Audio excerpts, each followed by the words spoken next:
Ok. Recording.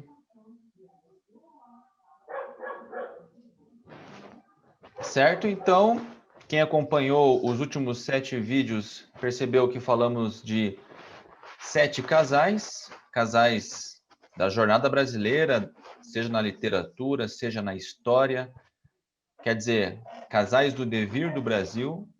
E nesses vídeos você percebe que a história é a história da emoção humana, é a história do amor, é a história da vaidade, da alegria, do egoísmo, da tristeza, das paixões, dos desejos, da coragem, ou seja, assim como as letras do nosso trabalhinho no Música é Conhecimento, o devir dos casais diz muito mais do que quer dizer, né? Aquele acontecimento que você vê num livro de história, ele está imerso numa complexidade de emoções e relações humanas, e é isso aí. O primeiro casal é o Dom João VI e a Carlota Joaquina. Estamos no século XIX, e a Carlota Joaquina deixa o Brasil, amaldiçoa a nossa terra, cheia de mosquito, e esse é o primeiro casal. Boa noite, Josmar. Comente aí o que você destaca desse primeiro casal aí. O que eu queria destacar em primeiro lugar é quando a gente pode falar a respeito de uma maneira que eu não tenho muito gosto, nem muito tino para falar da metafísica ou das coisas esotéricas, mas quando elas se tornam sociais é bem mais fácil falar disso. Então eu gostaria de falar sobre a alma brasileira, sobre o espírito brasileiro. Então essas coisas, esses sentidos que às vezes na metafísica ficam um pouco distante da realidade, pelo menos da minha visão de realidade, tá? Quando chega no social, eles são bem abrangentes, tá? Então pode-se entender com perfeição a ideia de alma, quando se fala em um povo, num coletivo, tá? Então, principalmente, todos esses vídeos vão retratando a alma que nos forma como povo, a alma do Brasil, a alma do brasileiro, né? No sentido social. Então, em primeiro lugar, aí nós tivemos o Dom João VI e a Carlota Joaquina, né? Que é interessante, porque mostra aquele da passagem do século XVIII para o século XIX, né? Ou seja, no modernismo, no auge do modernismo, né? Já entrando para o contemporâneo, aqueles casamentos arrumados entre as nobrezas, né? entre os reinos, e muito jovens, crianças já se casavam, né? E eles duas crianças se casando, e até mostra no início do filme da Carlota Joaquina a Carlota arrancando um pedaço da orelha do João Santos na noite do Dom João VI na noite de núpcias, né? Então vai mostrando todas essas coisas que vão influenciando a nossa alma, né? Porque mesmo a gente não conhecendo a história, conhecendo mais ou conhecendo menos, essas histórias acabam chegando para nós de alguma forma. Elas estão representadas no nosso dia a dia. Então, elas vêm ao longo do tempo formando um grande contexto, um grande painel social, político, social, econômico, ou seja, um grande painel. Cada acontecimento desse é um pontinho que vai se retratando e chega até nós de uma forma que às vezes nós não fazemos ilação com aquele fato ocorrido, mas ele é um participante ativo de toda essa construção, né? Então mostra e no final, né, apesar desse casamento precoce arrumado entre duas crianças, depois eles se tornam praticamente rei e rainha, primeiro príncipe regente, né, porque a mãe do João VI fica louca, né, e ele assume o trono como príncipe. A ascensão de Napoleão faz com que eles tenham que fugir de Portugal, e acho uma grande opção de fazer o Brasil, que era uma colônia, ser um Reino Unido, porque agora o rei ia governar daqui, não de lá, né? Só que Carlota está acostumada a viver vamos dizer, naquele conforto da corte, né? E ela não quer vir para uma terra cheia de mosquitos, cheia de, né? Uma terra provinciana, ela não quer viver na província, né? Então, aí faz muito essa relação que nós temos hoje também da nossa classe média. Carlota Joaquina representa muito essa classe média. Ou seja, é uma categoria, uma classe que está economicamente bem postada, socialmente bem postada, né? Mas a questão ainda cultural, a questão educacional, a questão de conhecimento não faz jus à posição que ela ocupa, né? Então, muitas vezes, nós temos...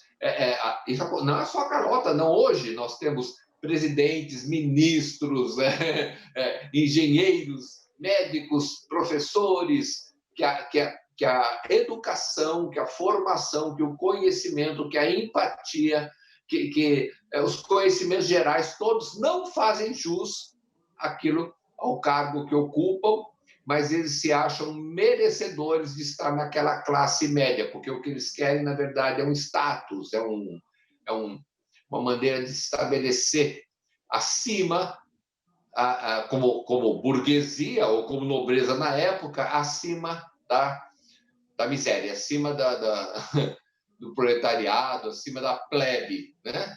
Então, isso Carlota Joaquina mostra de uma maneira bastante clara, né? O Dom João VI, ele é um bom vivant, né? Uma boa pessoa, é um paizão, né? É um paizão, mas que não tem tanta formação intelectual assim também para mudar os destinos dos seus países ou da sua época. Então, ele vai seguindo a correnteza, ele vai se adaptando, né?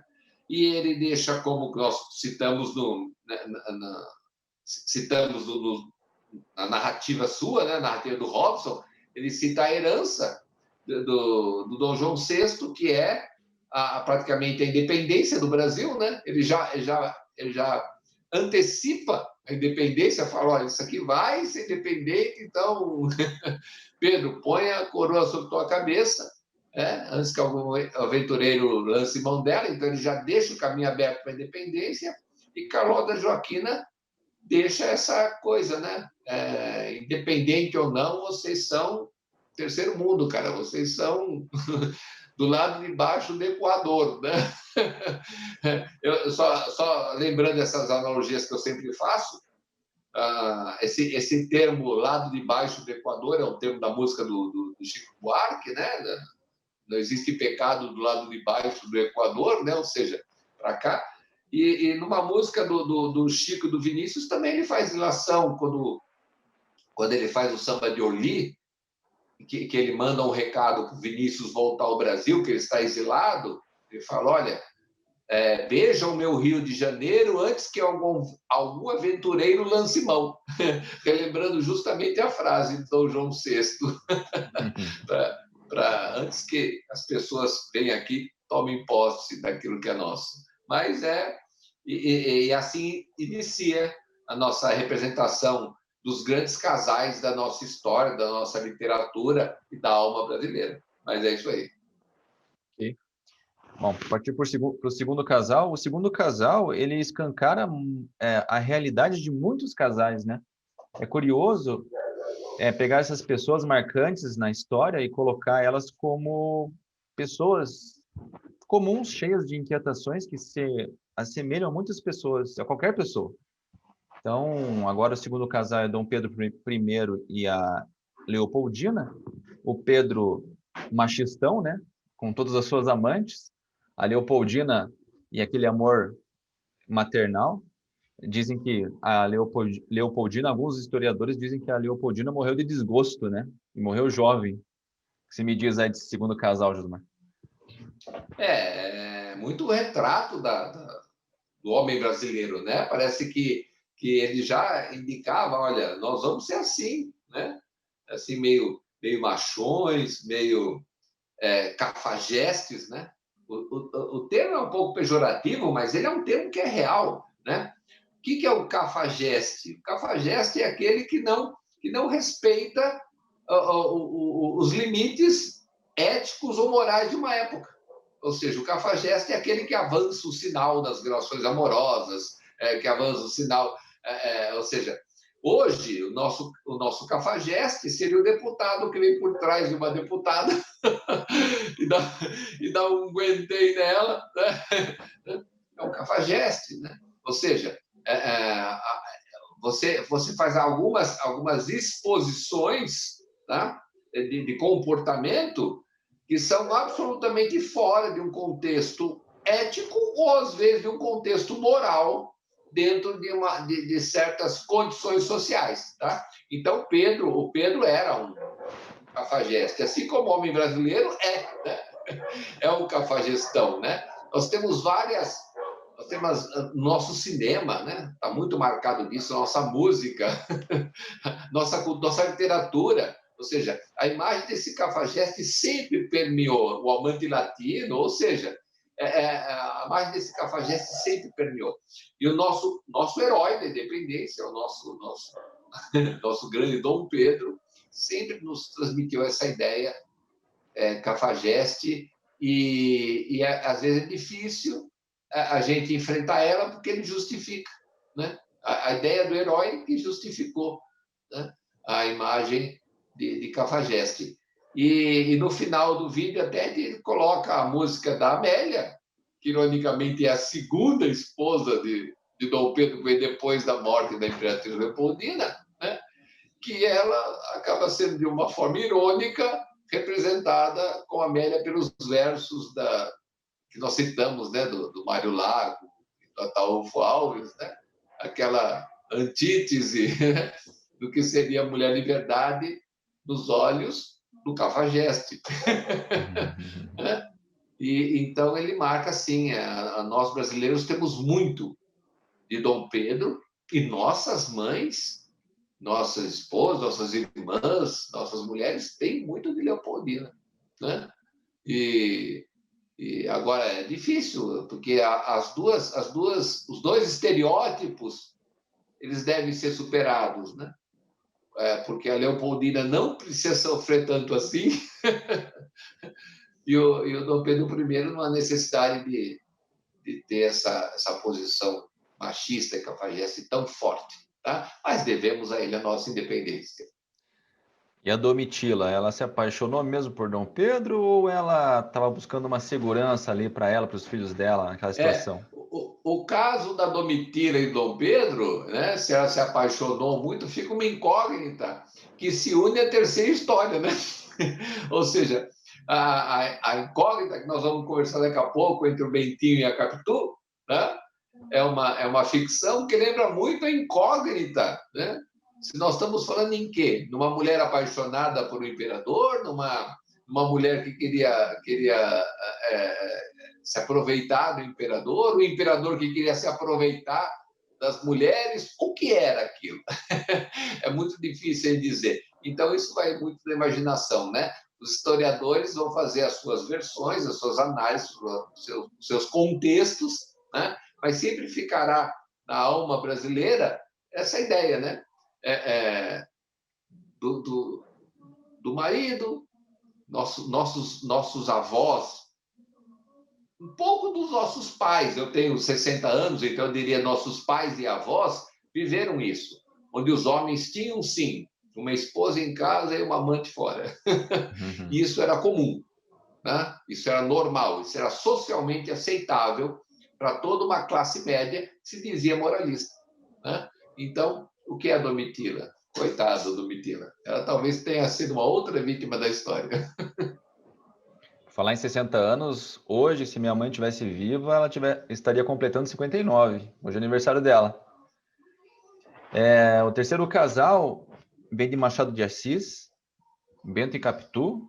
Josmar já comentou aí. O homem inseguro, pesado numa relação travada, e a Capitu uma mulher leve, uma mulher até desafiadora, né? E Machado de Assis, ele deixa a questão da traição, né? Tem aquela polêmica se ela traiu ou não traiu o Bentinho, como Escobar é o melhor amigo do Bentinho, né? O cara inseguro e tem ciúmes até da própria sombra, né, Josmar? O que você me diz desse terceiro casal aí? O Bento e a Capitu. O Machado de Assis, ele faz uma narrativa genial para a época, né? Por quê? Porque ele já desafia a própria época, dando a entender que o encaminhamento social mostraria o quão a Capitu seria comum dentro de uma sociedade futura. Né? Ou seja, ele faz um presságio, tá? Isso realmente vai, de uma certa forma, acontecer, mas não tanto, acho que da maneira tão majestosa quanto Machado de Assis imaginava. Ou seja, nossa realidade são mais homens como Bentinho do que mulheres como Capitu. Muita coisa porque os homens não deram a devida atenção ao problema e estão sentados em cima do poder, estão sentados em cima do status quo e lutando desesperadamente para não abrir esse status quo para a grande rival, que deveria ser parceira, mas muitos consideram como rival, né? Então, eles fazem esse jogo de amor e traição e poder e tudo mais, não dando oportunidade que as mulheres têm que arrancar a forceps, né? Tem que arrancar através como as revoluções feministas, como os movimentos feministas, né? E até hoje mal vistas. Uma grande parcela da sociedade ainda olha, tá? Olha para Capitu. Acho que a Capitu carrega, vamos dizer, essa, entre aspas, a palavra não seria essa, mas essa maldição da dúvida da traição ou não. Por quê? Porque o Bentinho ainda são os homens do nosso dia a dia. Né? Então, por isso é que eu digo, parece que nós ainda temos muitos Bentinhos e nós não temos ainda tantas Capitus, que elas têm que lutar muito para poder se estabelecer, né? Sem ser julgada se ela fez alguma coisa de errado ou não. Então, a Capitu traz isso, que vai ser isso que a gente chama da alma brasileira. Tá? São os problemas sociais que estão no nosso dia a dia, que acontece comigo, acontece com você, acontece com todos os casais do Brasil, acontece de uma forma geral, que leva muita gente à separação, à dor, à morte, né? O número do feminicídio, Lei Maria da Penha, toda essa realidade tão bem transcrita praticamente no encerramento do século XIX, nas portas do século XX, pelo Machado de Assis. A Capitu, ela sofreu a presunção de culpa, né? Porque sim, nós discutimos isso, um dever, né, há um tempo atrás, né?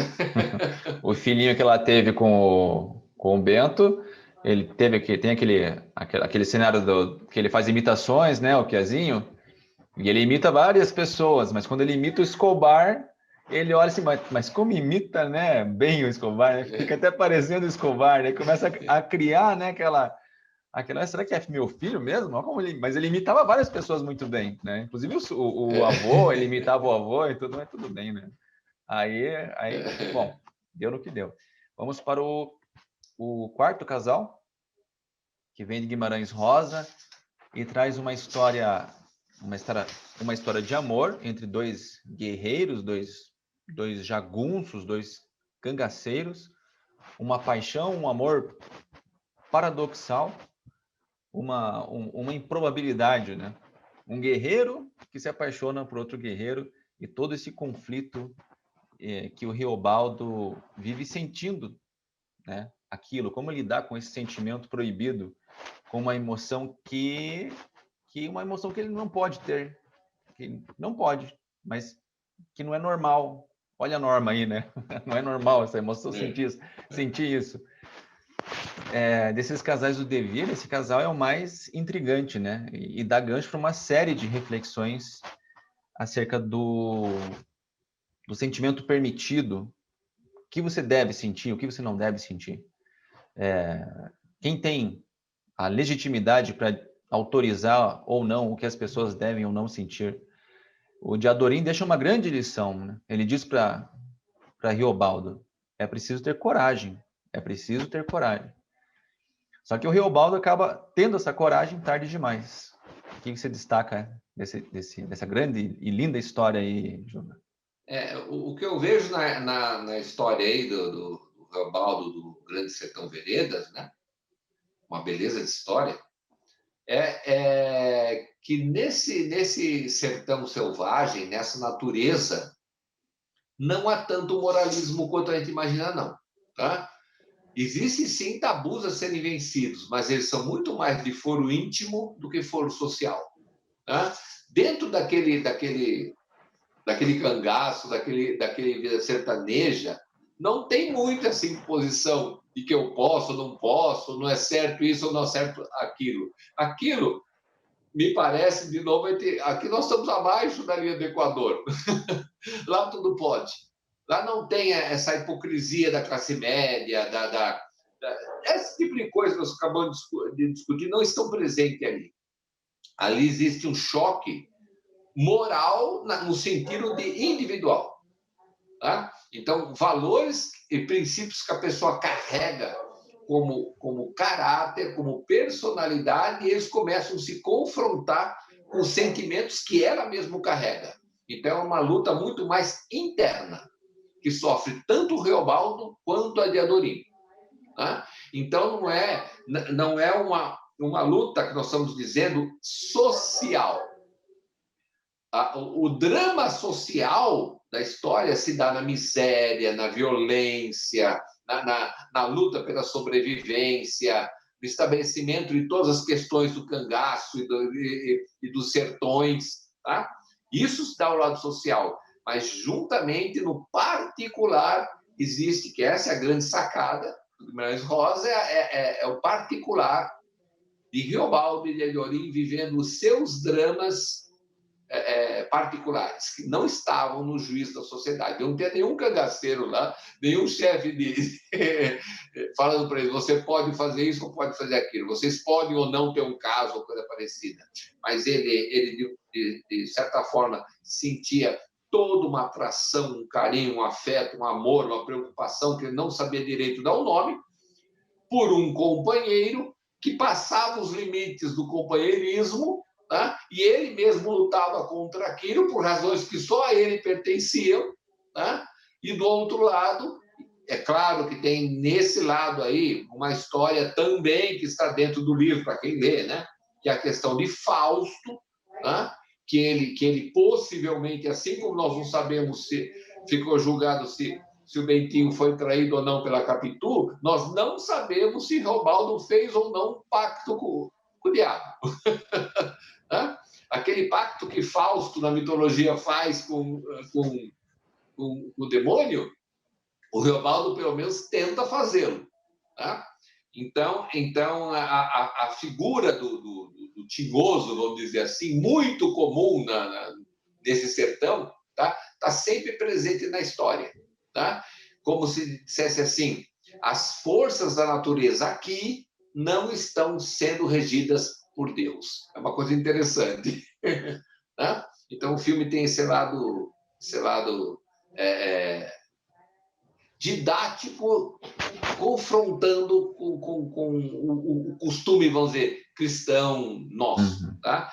Então, ele deixa isso em aberto e são essas forças morais e antagônicas que vão fazer com que Reobaldo segure e de Adorim acabam se gostando, se amando, mas sempre não ultrapassando os limites por causa deles mesmos. Né? E é claro que ele fica sabendo que ela é mulher só depois da hora da morte dela. Né? É na morte de Reobaldo, na morte de Adorim, que Reobaldo percebe que ele sempre foi apaixonado por uma mulher, mas ele não foi apaixonado por uma mulher, ele foi apaixonado por um cangaceiro. Então, isso é uma beleza, e isso está marcado nessa incoerência, né? A incoerência, que é uma das coisas fortes da alma brasileira, né? A nossa incoerência, a incoerência social, a incoerência política, né? E isso traz forte, onde esse choque de emoções causa essa incoerência, porque Reobaldo realmente não sabia o que fazer e nunca soube, né? Ele sempre foi dirigido. Nós até comentamos, na narrativa você fala que ele talvez estava preparado para ser doutor, né? Mas É, acabou cangaceiro, porque ele parece que a natureza sempre conduziu ele. Tá? Ele nunca conseguiu tomar as rédeas de nada, né? E a força da natureza era de Adorim, né? Representando a própria força da natureza. Uma linda história, né? Uma bela história. linda O história pessoal mesmo. devia assistir depois, ler os livros, procurar e ver depois aí. Essa Ah, história aí. deixamos todos os ganchos aí, né, Josmar? É. Só garimpar. Vamos para o quinto casal, é Lampião e Maria Bonita, no cenário do cangaço. E o cangaceirismo, ele se apresenta como um problema social, né? Temos um cenário ali nas décadas de 20, de 30, 1920, 1930, conhecido como coronelismo, presente no tempo da República, das oligarquias, né? E o sertanejo que entrava no cangaço, o que era esse cara? Ele era um inconformado, que buscava romper aquela bolha entendida como injusta, opressora, e porque os coronéis eram os donos da vida e da morte, né? Então Lampião emerge naquele cenário, pode ser por vingança da morte do pai? Pode ser por estar inconformado com o sistema injusto e opressor? Pode. Quer dizer, imagine você viver num sítio com sua família, quase num regime feudal, quase numa escravidão, porque era obedecer o coronel e os seus capangas ou morrer, né, ou ter algum familiar morto. E se você se vê sem ter onde recorrer, era se submeter a esse regime ou enfrentar. E o cangaceiro surge como um cara que enfrenta essa situação, ele enfrenta esse regime. Então, e disso teve muito sangue derramado, né?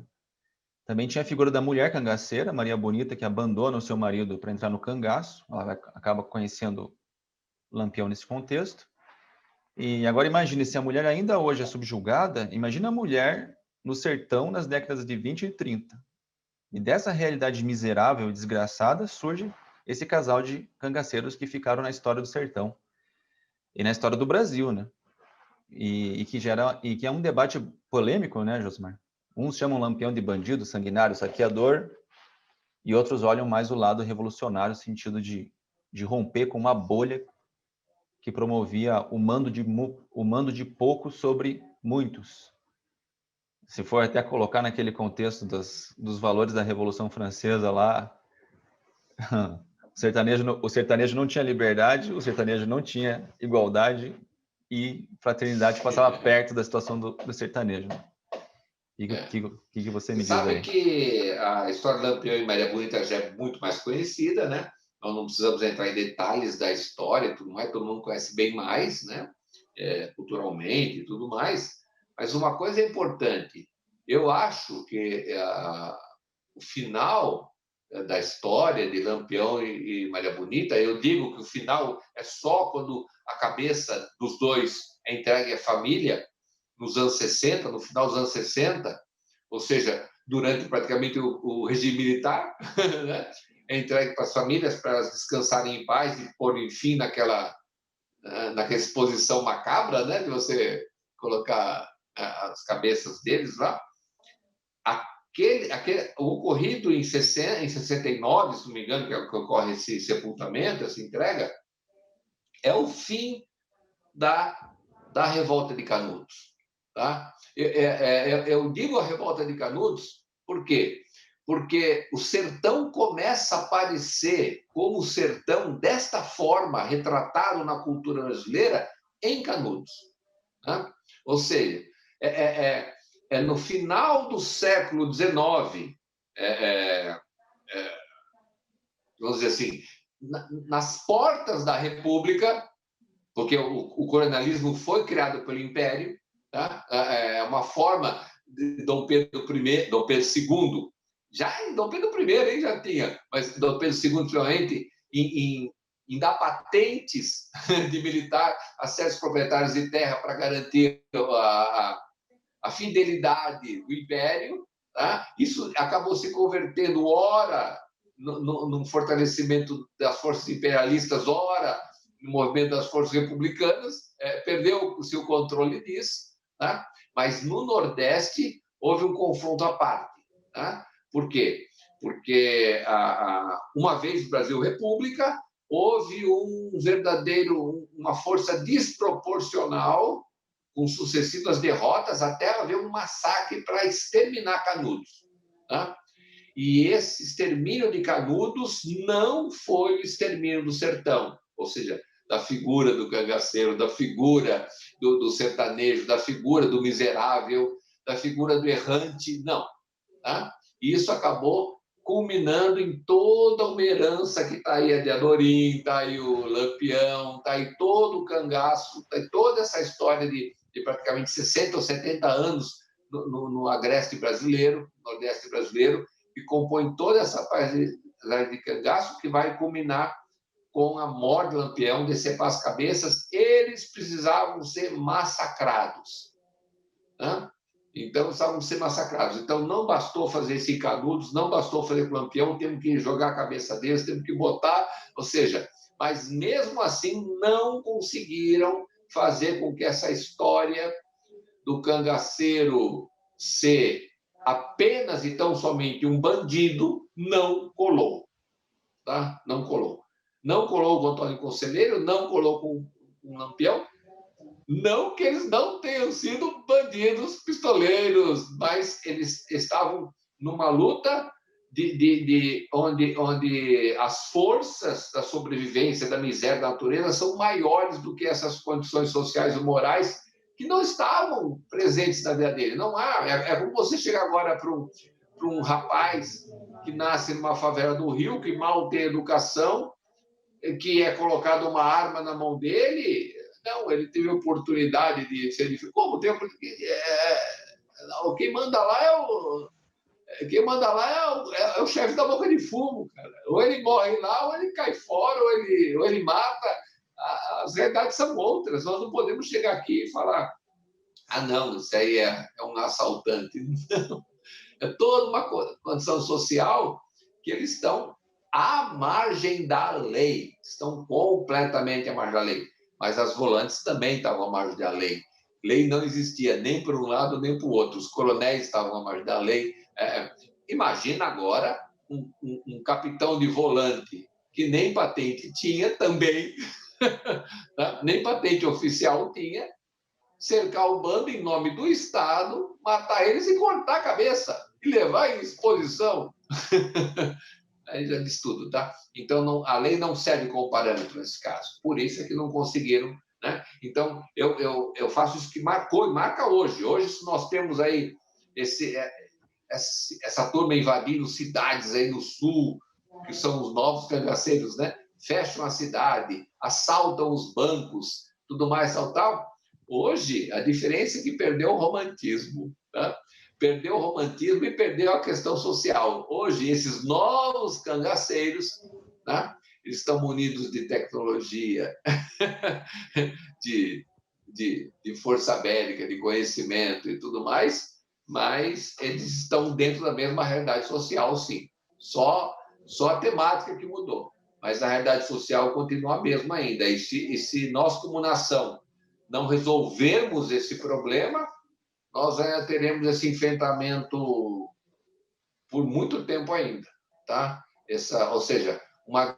Já está gravando, já está gravando aqui. Você quiser emendar já no próximo?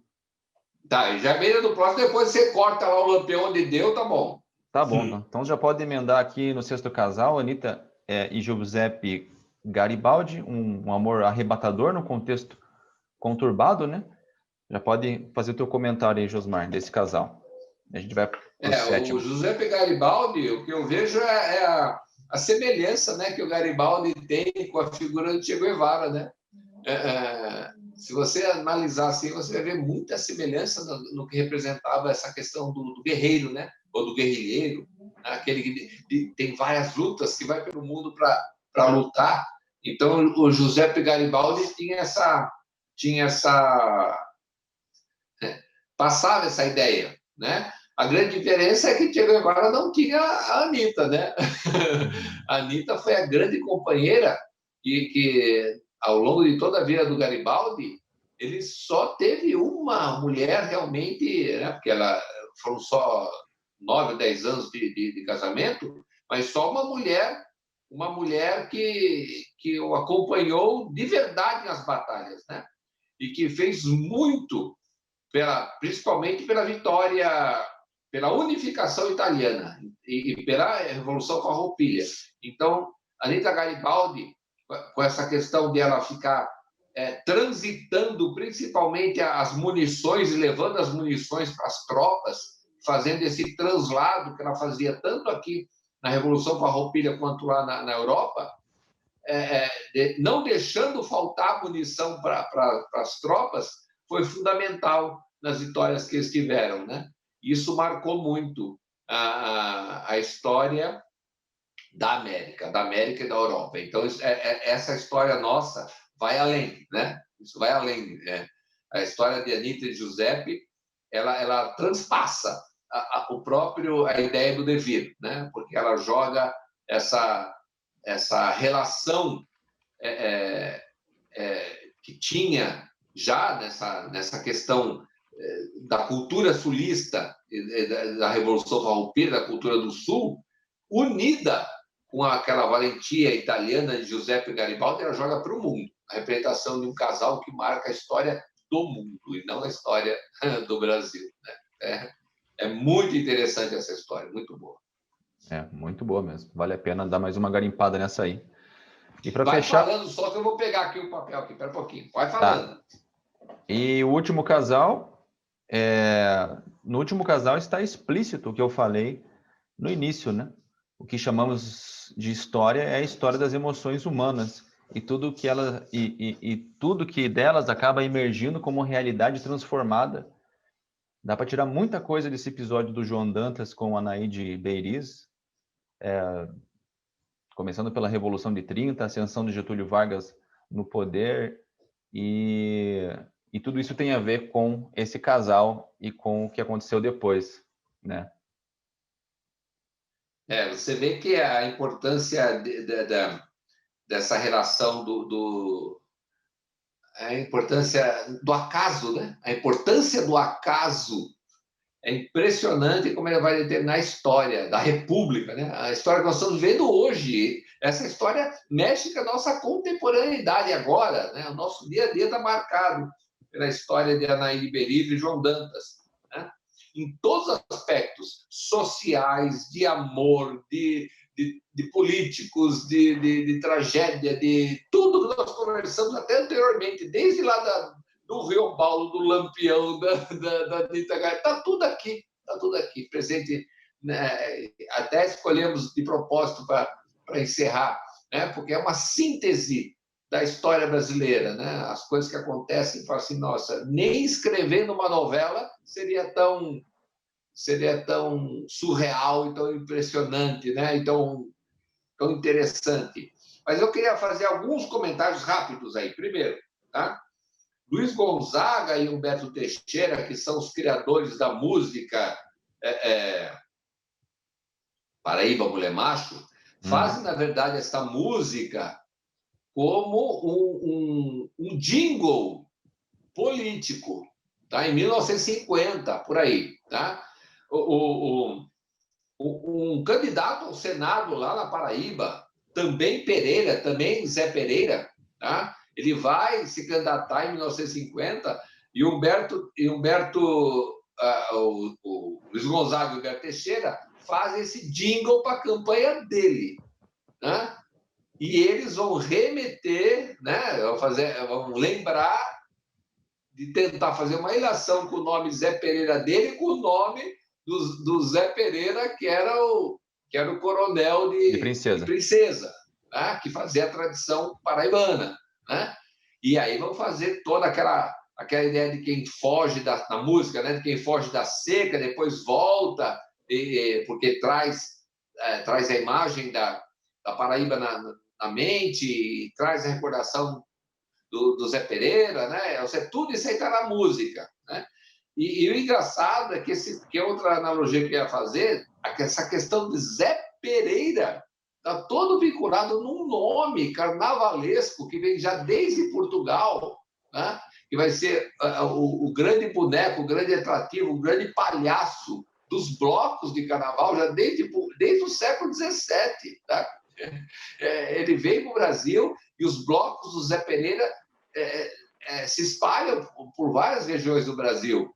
E o nome Zé Pereira faz um vínculo direto com essa popularidade. Então, são coisas impressionantes. Que o nome Zé Pereira está contido já numa alusão ao carnaval, que está contido já no poder que este coronel vai trazer no nome dele, que está contido no outro senador, vai trazer também o nome dele, e você vai permeando a história, né? A Paraíba, o amor, a ideia de mulher macho que vem da Paraíba valente, né? Do estado da Paraíba, né? A valentia dela ao enfrentar todos os problemas, né? E retratado pela valentia, pela doçura da Anaíde Beiriz, que vai tentar trazer delicadeza para o João Dantas bruto, criado no coronelismo, e ele aprende com ela a começar a ter sutileza, delicadeza, que vai causar uma tragédia, né? E quando toda essa poesia, essa forma que a gente dizia até que moralmente não seria entendido pela época, né? Toda essa beleza vai ser forte demais para aquela região, onde vai dar popularidade e vai despertar no João Dantas aquela fúria que nós já discutimos lá no Bentinho, que já discutimos em tudo, e ele vai resolver a bala, o caso, como se fosse um caso particular e não político, e assim ele mata João Pessoa e faz com que a Revolução estoure no Brasil e leve Getúlio Vargas ao poder, se coloca a ditadura do Estado Novo depois, enfim, toda essa história que... Então, é uma coisa, assim, incrível. Quantas ilações que a gente pode fazer, quantas analogias que a gente pode fazer, que são infinitas. Essa história da Anaíde Beiriz e João Dantas, ela abre um leque para a história do Brasil impressionante. Devia ser muito mais conhecida. Devia ser muito mais contada nas escolas, porque ela faz, sim, parte... Todas elas fazem, mas essa especificamente nos influencia até hoje como razão política, como luta política até hoje. O Getúlio Vargas, depois das eleições que deram a vitória para o Júlio Prestes, ele já estava meio que conformadão com a derrota, né? Aí depois Sim. da fúria do Dantas matando o João Pessoa, que era o vice na chapa de Getúlio Vargas, ali ele já estava conformadão com a derrota, mas ali daí reacendeu aquilo e deu no que deu. Ninguém entenderia aquilo como um crime passional. Ninguém entenderia. Todo mundo entenderia aquilo como um crime político. Tá? Ou seja, era o coronelismo do Nordeste matando a tiro as forças libertárias que estavam tentando livrar o Brasil da política do café com leite, da política colonialista, da política intervencionista de São Paulo e Rio. Ou seja, essa política de opressão econômica, ela estaria matando João Pessoa para impedir a vitória do liberalismo da época, né? O que representava o liberalismo da época. Não só não enxergariam como um crime passional, como teve uma distância temporal do caso, do episódio do Sobrado, da invasão do Sobrado, com a morte do João Pessoa, né? Deu um tempo aí, se não me engano, de um ano, mais ou menos, né? De um episódio para outro. Então, se alguém fosse fazer alguma ligação, achava, não, já esfriou esse assunto, então ele não faria por isso. Porque o filme não retrata o grande problema todo que se deu de conflito na mídia local, na política, ou seja, que foi acumulando rancores, que foi aumentando ódios, né? Tanto é que você vê, o João Dantas, ele se desloca, não era fácil assim, ele se desloca da Paraíba para Pernambuco para matar o João Pessoa lá no Recife, porque na Paraíba, que era o nome da cidade da Paraíba, capital do Igual estado São da Paulo. Paraíba, o nome não era João Pessoa se deu depois da morte do João Pessoa. Era igual São Paulo Então e Rio ele de Janeiro, saiu, né? Capital e estado. isso, ele saiu da cidade da Paraíba para se dirigir até Recife, para poder matar João Pessoa lá em Recife, porque na Paraíba ele não conseguia. Sensacional, Josmar, sensacional. Encerramos essa nossa terceira sequência de vídeos, né, com matemática. E encerramos 2020 assim. Agora. Mas o Casais foi uma boa, né? Muito interessante. Essa de Casais foi muito interessante. Dá para Eu fazer fiquei depois pensando em uma fazer outra. um Casais global, internacional, do mundo, da Um história da global. humanidade. Tá? Quem sabe para janeiro de 21, a gente faz depois Natal, Ano Novo, desejar um bom Natal, um ano bom novo para todo mundo. Tá? E talvez no início de 2021 nós ainda continuemos com os casais, né? Fazer um universal aí, os casais do mundo, da história humana. Fechou, é isso aí. Então, tá bom? Ficamos Robson, nessa. para você também um bom Natal, um bom Ano Novo, para todos os seus familiares, tudo de bom. Vamos nos falando aí em off, e para 21 temos grandes projetos aí. Se sair algum músico e conhecimento para esse ano, ainda vamos prestigiar, se não, então para 2021 a gente espera. Vamos ver se o Luiz me manda o vídeo lá. Tá bom? Então, beleza. Um feliz ano novo para você e para sua família também. Eu estava falando com o teu irmão hoje, né? Eu falei para ele, nós esperamos que o ano de 2021 seja melhor que 2020, né? Porque a gente sempre espera, e é o que nos resta, a gente sempre espera que o que vai acontecer amanhã seja melhor do que já aconteceu no passado, né? Não sei se pode ser autoajuda isso. Não precisa de muita coisa para ser melhor, né? Não precisa de muita coisa. Muita coisa para ser melhor. Mas é isso aí. Então tá bom, Josmar. Até Boa mais, noite. tudo de bom. Valeu, um abraço para todos.